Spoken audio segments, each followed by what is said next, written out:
नमस्कार विद्यार्थी मित्रांनो, आपण मागील व्हिडिओ क्लिपमध्ये सहकारी संस्थेच्या सभा आणि सभेचे प्रकार याविषयी अभ्यास केलेला आहे. सहकारी संस्थेच्या सभा यांचे एकूण 2 प्रकार पडतात. एक सभासदांच्या सभा, ज्यालाच आपण सर्वसाधारण सभा असे म्हणतो, आणि दुसरं म्हणजे व्यवस्थापन समितीच्या किंवा संचालक मंडळाच्या सभा. असे 2 प्रकार पडतात. सभासदांच्या एकूण 4 सभांचा आपण अभ्यास केला. पहिली साधारण मंडळ सभा, वार्षिक सर्वसाधारण सभा, विशेष सर्वसाधारण सभा आणि त्यानंतर अंतिम सर्वसाधारण सभा. त्याचबरोबर व्यवस्थापन समितीच्या आपण सभा आणि उपसमितीच्या सभा असा प्रकारांचा अभ्यास आपण इथून मागील जे व्हिडिओ क्लिप बघितले त्याच्यामध्ये केलेला आहे.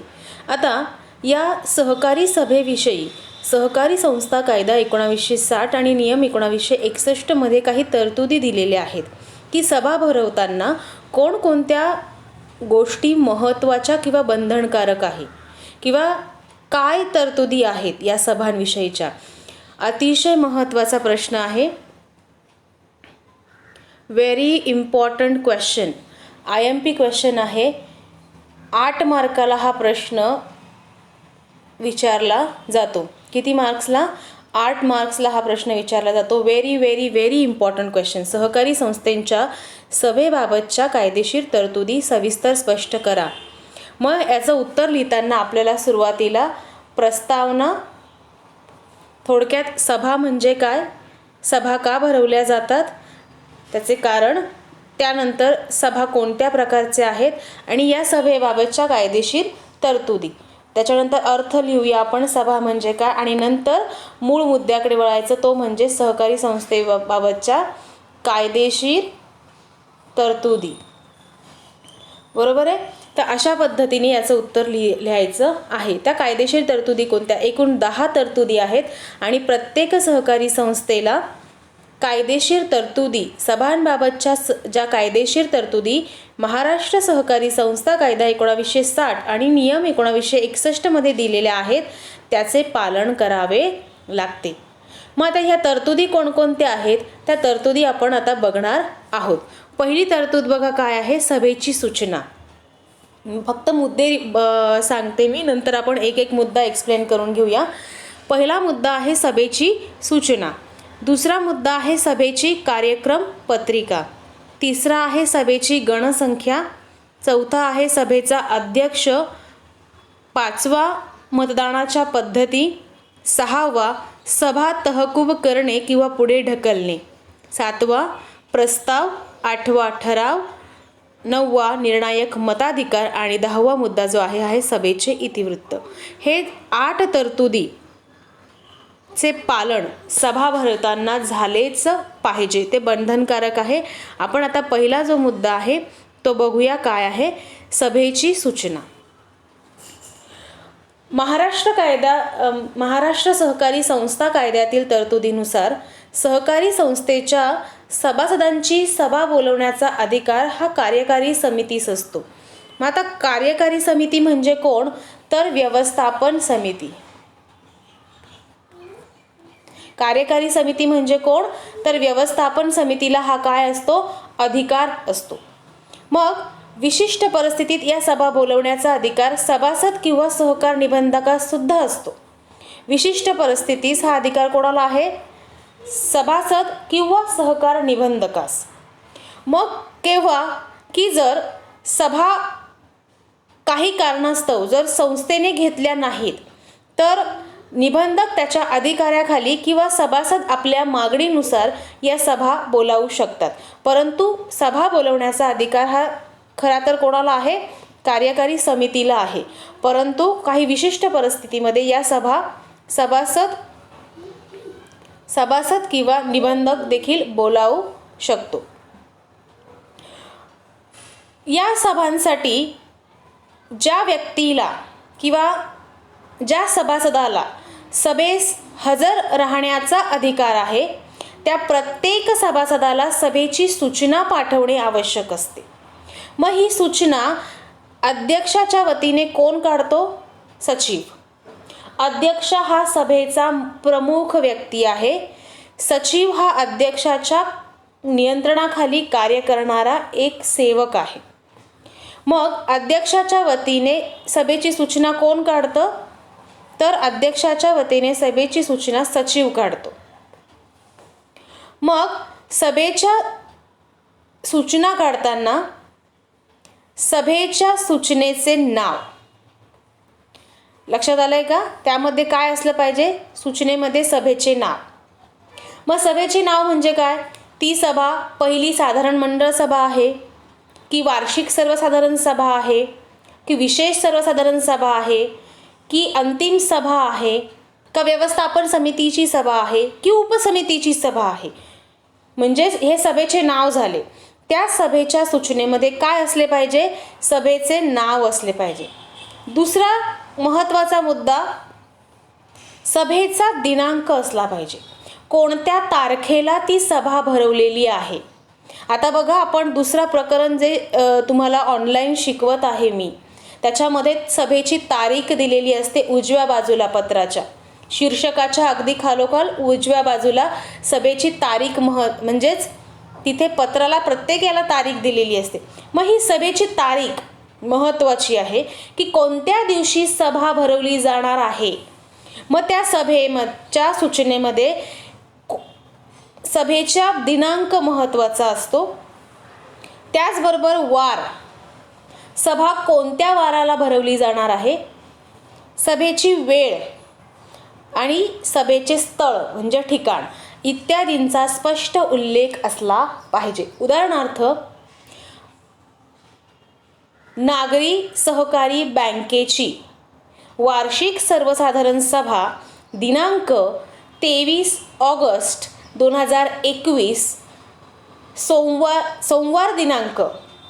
पहिले वार घ्यायचा की मी पुन्हा रिपीट करते बघा, सूचनेमध्ये काय असेल की जसे सभेचे नाव की उदाहरणार्थ मी संस्थेचं नाव घेते, नागरी सहकारी बँकेच्या वार्षिक सर्वसाधारण सभा सोमवार दिनांक 23 ऑगस्ट 2021 रोजी ठीक 3 वाजता धामणकन सभागृह या ठिकाणी करण्याचे आयोजित केली आहे. असा स्पष्ट उल्लेख. मी फक्त एक्झाम्पल दिलं आहे, उदाहरण दिलं आहे. लगेच हेच उदाहरण तुम्ही परीक्षेला लिहायचं असं नाही आहे. मी का उदाहरण दिलं आहे की या पत्रामध्ये सभेच्या सूचनेमध्ये स्पष्ट सभेचे नाव म्हणजे कोणत्या प्रकारची सभा बोलवण्यात येणार आहे, सभेची दिनांक कोणत्या तारखेला कोणत्या दिनांकाला ती सभा भरवली जाणार आहे, सभेची वार त्या ज्या दिवशी सभा आहे त्या कोणत्या वारी आहे, किती वाजता आहे म्हणजे वेळ आणि कोणत्या ठिकाणी आहे, या 5 गोष्टींचा स्पष्ट उल्लेख सभेच्या सूचनेमध्ये असला पाहिजे. आणि सूचना लिहिल्यानंतर सचिव ही सूचना काढतो आणि ती सूचना लिहिल्यानंतर सभासदांच्या अधिकृत पत्त्यावर किमान 14 दिवस अगोदर लेखी स्वरूपात पाठविली पाहिजे. किती दिवस अगोदर? 14 दिवस अगोदर ती सूचना सभासदांच्या अधिकृत म्हणजेच नोंदणीकृत पत्त्यावर, जो पत्ता त्यांनी संस्थेच्या सभासद नोंदवहीमध्ये नोंदविलेला आहे त्या पत्त्यावर सभासदांना ही सूचना 14 दिवस अगोदर लेखी स्वरूपात पाठविली पाहिजे. आणि अधिमंडळाच्या विशेष सर्वसाधारण सभा असेल किंवा समितीच्या व्यवस्थापन समितीच्या सभा असेल तर पोटनियमावलीतील तरतूदनुसार ती 7 दिवस अगोदर पाठवली पाहिजे. परंतु शक्यतो ही सूचना किती दिवस अगोदर पाठवली जाते? 14 दिवस अगोदर पाठवणे महत्त्वाचे आहे. व्यवस्थापन समितीच्या सभेची पूर्वसूचनेची मुदतसुद्धा पोटनियमावलीमध्ये नमूद केलेली असते. म्हणजेच व्यवस्थापन समितीच्या सभा जी सूचना तयार केली जाते ती सूचना किती दिवस अगोदर पाठवावी याबाबतची सूचना देखील पोटनियमावलीमध्ये नमूद केलेली आहे. तर पहिली तरतूद लक्षात आली असेल सर्वांच्या, सभेची सूचना सभा बोलवण्याचा अधिकार हा व्यवस्थापन समितीस म्हणजेच कार्यकारी समितीस असतो, पण विशिष्ट परिस्थितीमध्ये ही सभा सभासद किंवा निबंधक बोलावू शकतात. अध्यक्षाच्या वतीने सभेची सूचना हा सचिव काढतो. सभेची सूचना काढताना त्यामध्ये सभेचे नाव, दिनांक, वार, वेळ आणि स्थळ याचा स्पष्ट उल्लेख असला पाहिजे. सूचना ही नोंदणीकृत सभासदांना त्यांच्या अधिकृत पत्त्यावर 14 दिवस अगोदर पाठवली पाहिजे.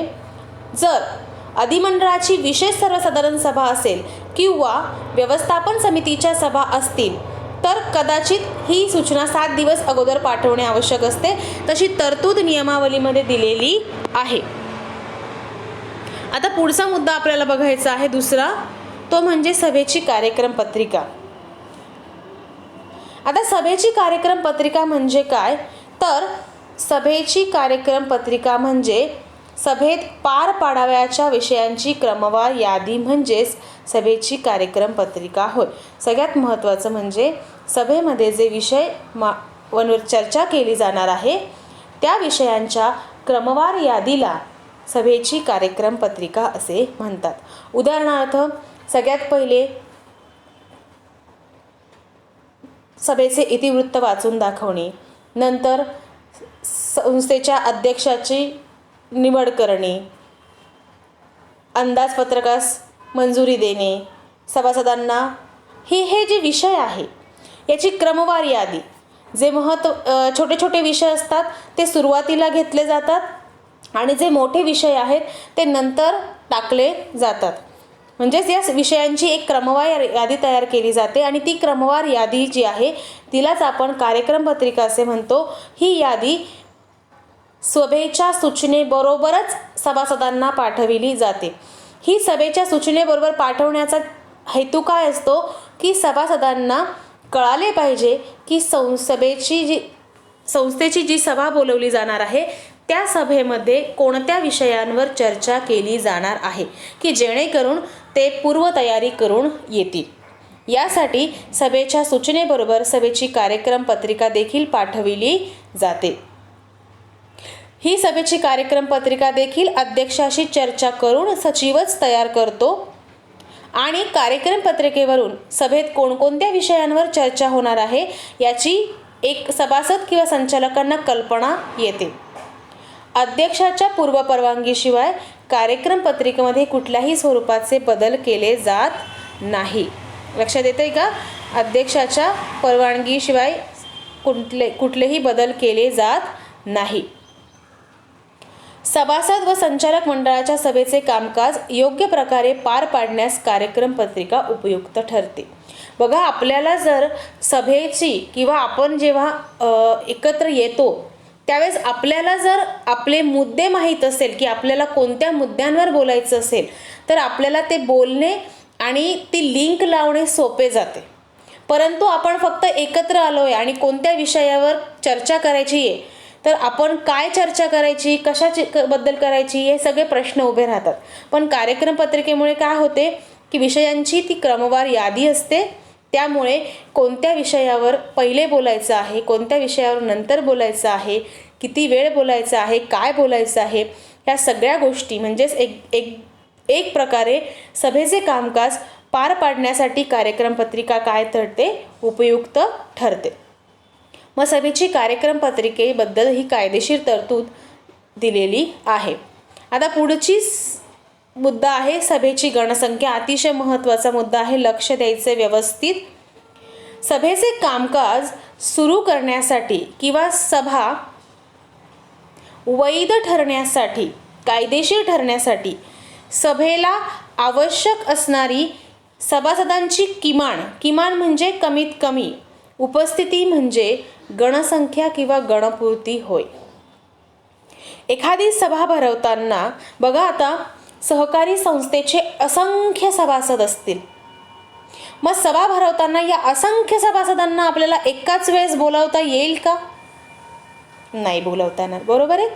मग कायदेशीर तरतुदीनुसार म्हणजेच महाराष्ट्र सहकारी संस्था कायद्यामध्ये सभा भरवताना किमान सभासदांची जी संख्या ठरवून दिलेली आहे की हे सभासद सभेस उपस्थितच असले पाहिजे किंवा ही सभासद संख्या, हे सभासद म्हणण्यापेक्षा ही सभासद संख्या सभेस उपस्थितच असली पाहिजे, ती किमान सभासद संख्या म्हणजे गणसंख्या होय. मग ही किमान सभासद संख्या जी आहे की जी सभेला उपस्थित असणे आवश्यक असते, त्याशिवाय ती सभा कायदेशीर किंवा वैध ठरत नाही, ती सभा सुरू होऊ शकत नाही. त्याला त्या सभासदांच्या किमान उपस्थितीला गणसंख्या किंवा गणपूर्ती असे म्हणतात, ज्याला इंग्लिशमध्ये कॉरम असे म्हणतात. आलं लक्षात?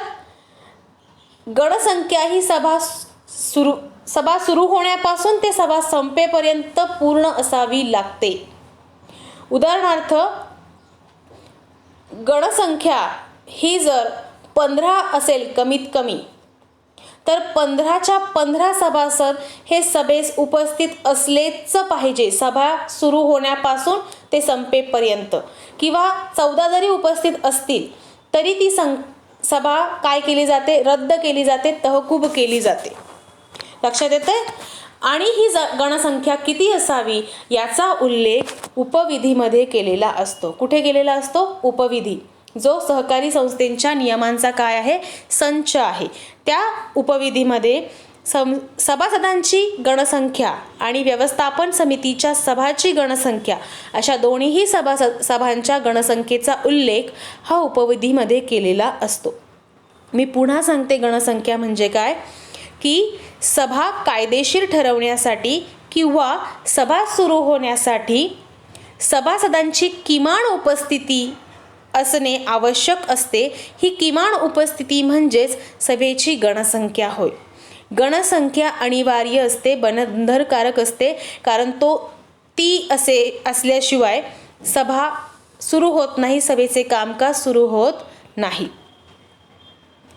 जर गणपूर्ती अभावी सभा भरविल्यास त्या सभेमध्ये घेतलेले निर्णय हे सभासदांवर बंधनकारक असत नाही.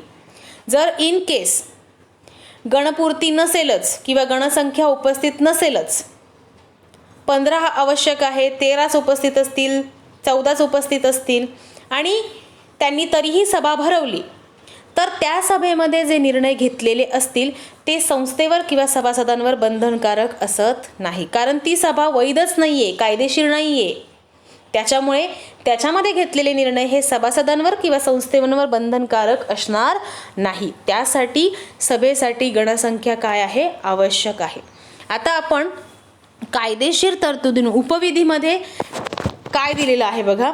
सभासदांच्या ज्या सभा आहेत, सर्वसाधारण सभा, त्याच्या सभेसाठी किती गणसंख्या आवश्यक असेल?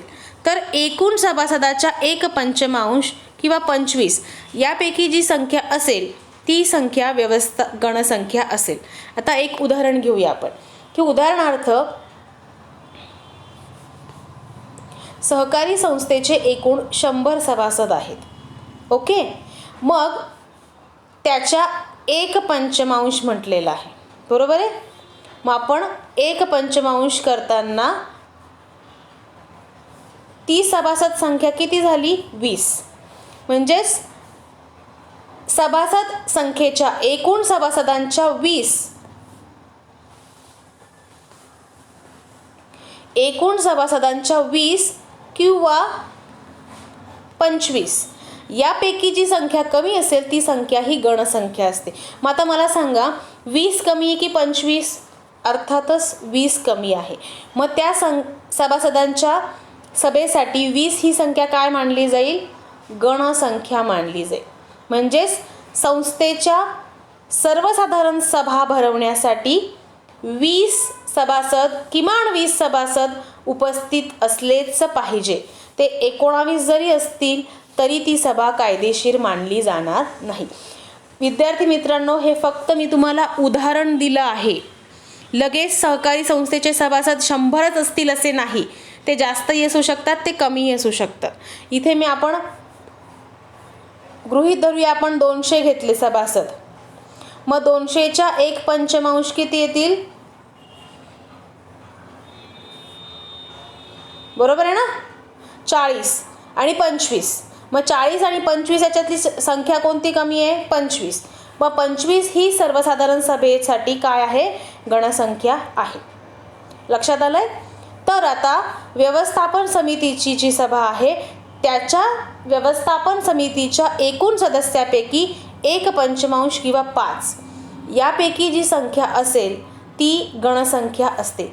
आपण बघितलंय की व्यवस्थापन समितीमध्ये कमीत कमी हे 21 सभासद असले पाहिजे. तरी पण आपण गृहीत धरूया की व्यवस्थापन समितीची सदस्य संख्या ही 21 आहे.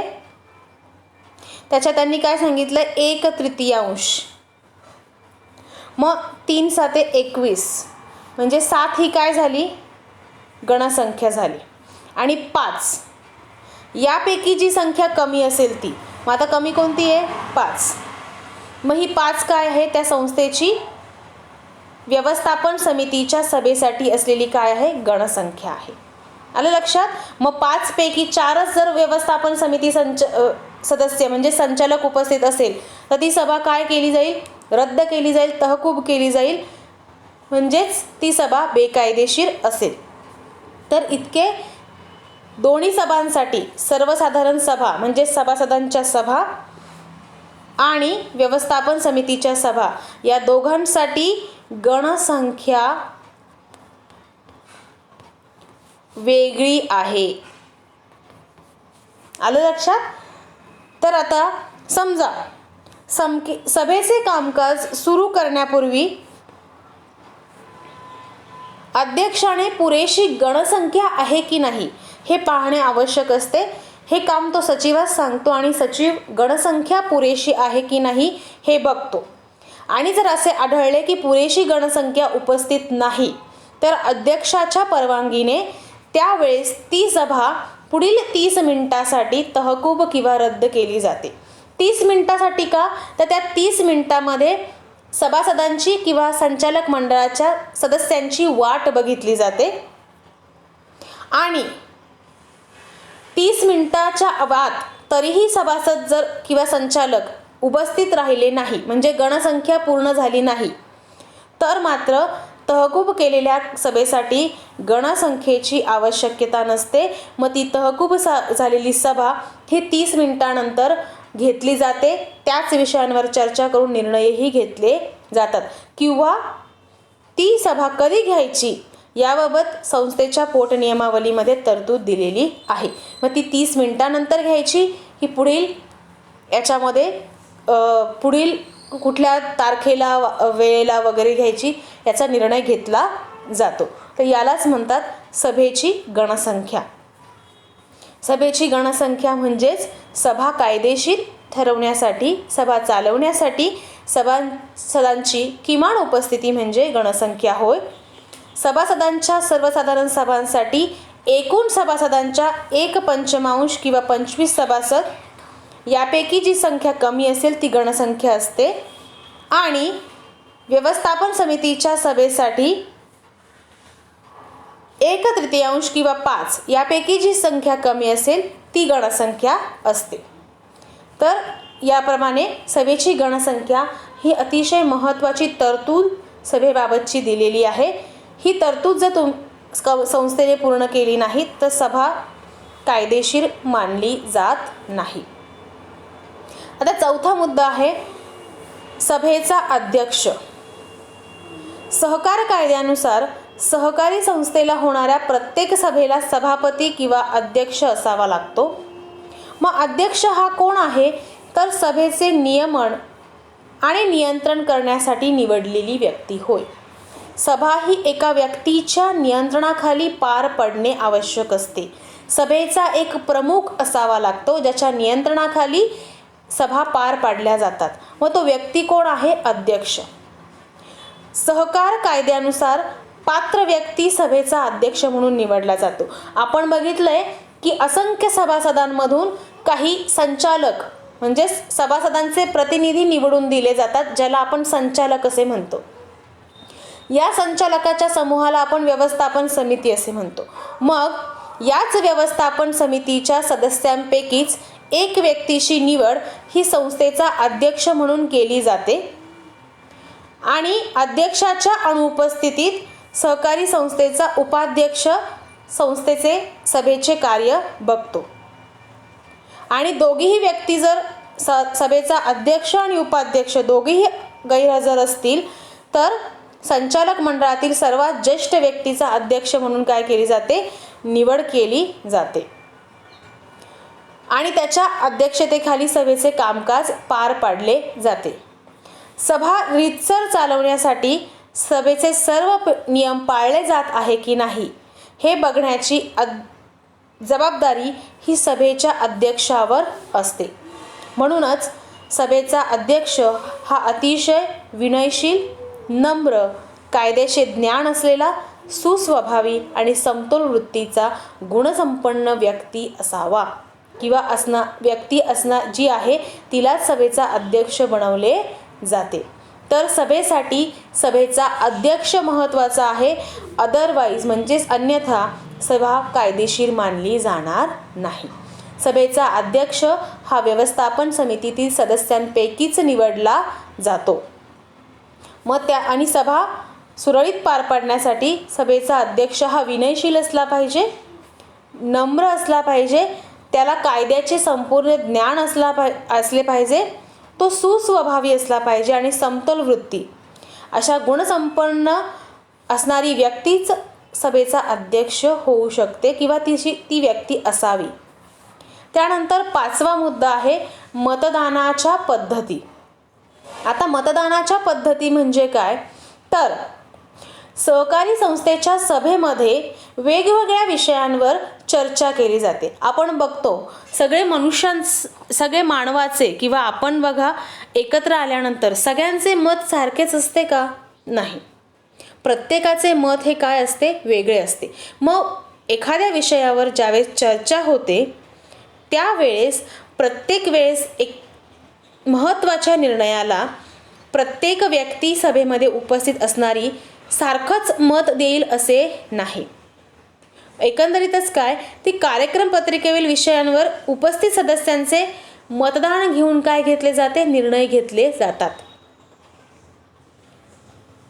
मग आपल्याला हेही माहिती आहे की सहकारी संस्थेतील कायद्यातील तरतुदीनुसार सभासदाने कितीही भाग खरेदी केलेले जरी असले तरीही त्याला एकच मत देण्याचा अधिकार असतो. एक मत, एक व्यक्ती, एक मत या तत्वावर सहकारी संस्था चालतात. याचा अभ्यास आपण 11वीला केलेला आहे. म्हणजे सभेचा कल आजमावण्यासाठी प्रस्तावावर मतदान घेतले जाते. प्रस्ताव म्हणजे काय, सभेसमोर मांडलेला जो विषय असतो त्याला प्रस्ताव असे म्हणतात. मग या विषयाला मंजुरी देणारे किती लोक आहे आणि नामंजूर देणारे किती लोक आहे याचा एक आढावा घेण्यासाठी मतदान घेतले जाते. बरोबर आहे. मतदान आपण का घेतो? एक ठाम निर्णय घेण्यासाठी. बघा साधी गोष्ट आहे, आपल्याला ट्रिपला जायचे की नाही जायचे त्यासाठी सुद्धा आपण 2 चिठ्ठ्या टाकतो, होय नाही. बरोबर आहे ना? का करतो आपण? एक प्रकारचं मतच घेतो ना आपण, होय आलं तर जाऊया, नाही आलं तर नको जाऊया. त्याचप्रमाणे एक उदाहरण समजण्यासाठी मी सांगितलं आहे. तसेच सभेमध्ये अनेक विषयांवर चर्चा होते आणि सभेमध्ये बसलेले जे सभासद आहे त्यांची मतं काय आहेत, ते त्या विषयाला सहमत आहे की नाही यासाठी सभेमध्ये मतदान पद्धतीचा वापर केला जातो. मग मतदान ह्या 3 प्रकारच्या पद्धतीमध्ये घेतले जाऊ शकते. मतदानाच्या 3 पद्धतीपैकी कुठल्याही एका पद्धतीचा वापर करून मतदान घेतले जाऊ शकते. आता सभासदांच्या सभेमध्ये हात वर करून मतदान करून पद्धती स्वीकारली जाते. हात वर करून म्हणजे काय की प्रस्तावाला मंजुरी देणारे हात वर करा. म्हणजे प्रस्तावाला मंजुरी देणार आहे किंवा ज्यांना जो विषय मांडलेला आहे तो मान्य आहे ते लोक हात वरती करतात. सभा सचिव त्यांचे हात मोजणी करतो आणि लिहून ठेवतो. म्हणजेच उरलेले काय आहे त्या विषयाच्या विरुद्ध आहेत. अशा पद्धतीने मतदान घेतले जाते. दुसरा प्रकार गुप्त मतदान पद्धती वापरू शकतात, जी आपण सर्वसामान्य लोक वापरतो. गुप्त मतदान पद्धत चिठ्ठीवर लिहायचं आणि ड्रॉप बॉक्समध्ये टाकायचं. नंतर सचिव त्या सगळ्या चिठ्ठ्या बघतो आणि मतदानाचा रिझल्ट जाहीर करतो. किंवा आवाजी मतदान पद्धत. आवाज म्हणजे आवाज करायचा. टेबलवर हात आपटून किंवा आवाज करून, होय किंवा नाही असा आवाज करून. तर या 3 पद्धती आहे. या तिन्ही पद्धतीपैकी कुठल्याही एका पद्धतीचा वापर करून मतदान घेतले जाते आणि निर्णय दिला जातो. तर या पद्धतीने मतदानाच्या पद्धती ही सुद्धा अतिशय महत्त्वाची कायदेशीर तरतूद महाराष्ट्र सहकारी संस्था कायद्यामध्ये दिलेली आहे. तर विद्यार्थी मित्रांनो, आज आपण एकूण 5 कायदेशीर तरतुदींचा अभ्यास केला. 1 सभेची सूचना, 2 सभेची कार्यक्रम पत्रिका, 3 सभेची गणसंख्या, 4 सभेचा अध्यक्ष आणि 5 मतदानाच्या पद्धती. पुढील जे 5 मुद्दे आहेत ते आपण पुढील व्हिडिओ क्लिपमध्ये बघणार आहोत. थँक्यू.